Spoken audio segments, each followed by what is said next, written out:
asked Deacon to preach before the Mass, but I think this would be my best medicine to preach, to be a pastor who preaches, and in preaching, I also get fed. So I've been a little sick for the past couple of days. I did go to the hospital yesterday as a walk-in, and they were able to diagnose that I have a viral upper respiratory infection. I guess I'll be struggling for about 6 days with it.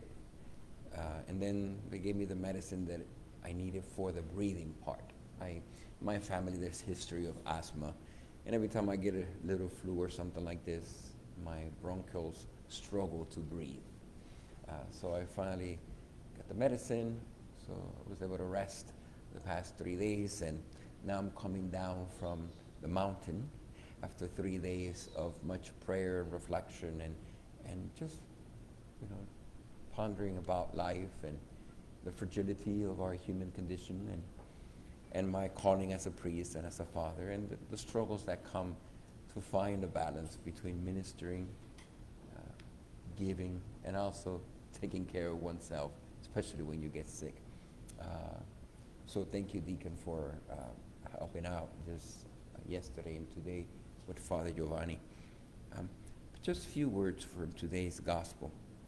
I'm sure you've already heard this gospel many times, but the thought of life being like Peter's attempt to walk on water. So we here have it as one of a miraculous event in the life of Peter, in the life of Jesus Christ. Peter, who was come walk on water. But I think that's more of a very symbolic of all of us. How in life we are constantly attempting the impossible, to walk on water. How through the challenges and difficulties that we face in our daily lives, in our relationship with our loved ones, at work, with our siblings, with just life overall, often it feels like we're trying to walk on water. And in reality, it is. What has been asked of us and what we strive for and what we desire to be holy, to go to heaven, and all the great things that we've been commissioned and invited to do, in reality, all of those things are impossible if it's not by the grace of God. What for men is impossible, nothing is impossible for God. So as you're going through whatever daily struggles, either to health or in your spiritual journey or in your heart, in relationship with others, with just life, it is a good point to think of it as we are Peter attempting with courage to walk on water. And that's life. Trying to walk on water. Who here can walk on water? Please raise your hand.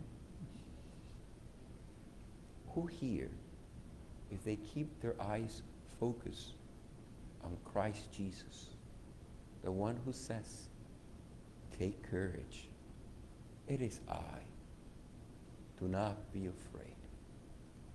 Who here, with Christ and keeping our eyes focused on him, can walk on water?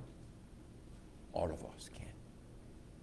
So today, as we move to the liturgy of the Eucharist, allow Christ to speak to your heart, to speak to you, and whatever it is that's happened and unfolded this week and these days, whatever your challenges may be, whatever it is, the big storms, the waves, the wind, the fears that come naturally, and the realization that what it's asked of us, it's impossible to do. And you're in a good place, like Peter, to say, Jesus, save me.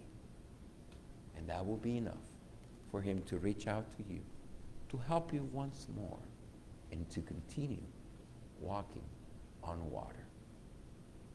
Take courage. It is I.